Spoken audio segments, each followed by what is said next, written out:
Hello viewer, আসসালামু আলাইকুম।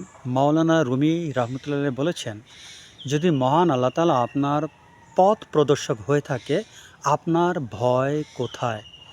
হয়তো আপনারা বলতে পারেন যে মহান আল্লাহ তাআলা কীভাবে আবার আমাদের পথ প্রদর্শক হতে পারে?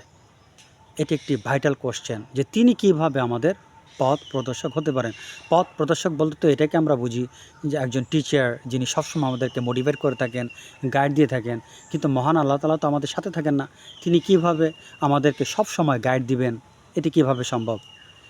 আমরা পথ প্রদর্শক বলতে এমন ব্যক্তিকে বোঝাই যিনি আমাদেরকে, যাকে আমরা দেখি, যিনি আমাদের গাইডলাইন দেন, যার মুখের কথা আমরা শুনি, যার বাণী আমরা শুনি, যিনি আমাদেরকে গাইডলাইন দিয়ে থাকেন, আমরা সেই পথে চলি।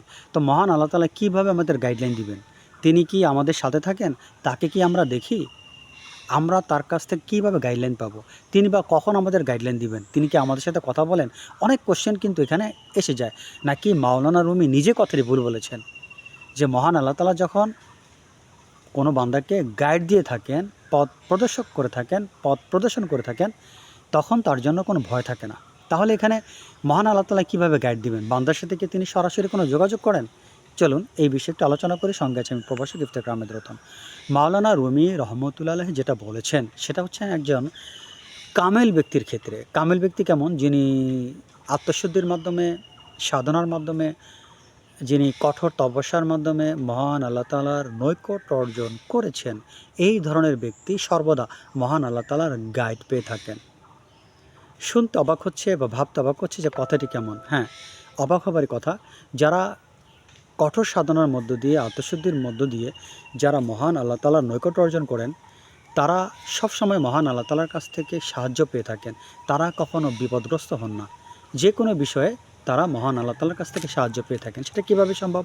দেখেন, তারা যখন কোনো একটি সিদ্ধান্তে পৌঁছান, সেই সিদ্ধান্তে ওই বিষয়ে তাদের জ্ঞান না থাকলেও কিন্তু তারা মহান আল্লাহ তাআলার পক্ষ থেকে একটা অটোমেটিক্যালিভাবে তারা একটা গাইডেন্স পেয়ে থাকেন, একটা গাইডলাইন পেয়ে থাকেন। এটা সম্পূর্ণ অটোমেটিক্যালি। কীভাবে? যেমন ধরেন, সে একটি সমস্যা পড়ে গেল। এখন সে কোনো কিতাব পড়বে না, সে কোনো সে গুরুর কাছে যাবে না। তাৎক্ষণিকভাবে তাদের হৃদয়ে একটা সমাধান চলে আসে। সেটি মহান আল্লাহ পাকের পক্ষ থেকে চলে আসে। মানুষ ভুল করতে পারে, মানুষ ভুলের ঊর্ধ্বে নয়। এই ধরনের কামিল ব্যক্তি সাধারণত ভুল করেন না। তারা বিপদগ্রস্ত হন না, তারা গোনার কাজ করেন না, তারা দুনিয়ার ফাঁদে পড়েন না, দুনিয়ার লোভ তাদেরকে আটকাতে পারেন না।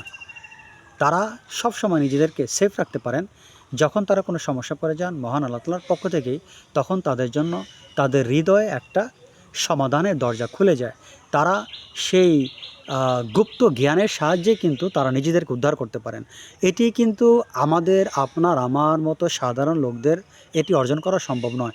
এটি অর্জন করতে হলে একজন সিদ্ধ পুরুষের মতই হতে হবে।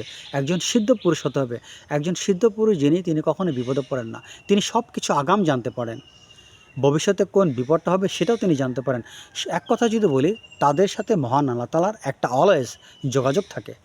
মহান আল্লাহ তাআলা তাদেরকে নিজ থেকেই এই পথ প্রদর্শন করে থাকেন।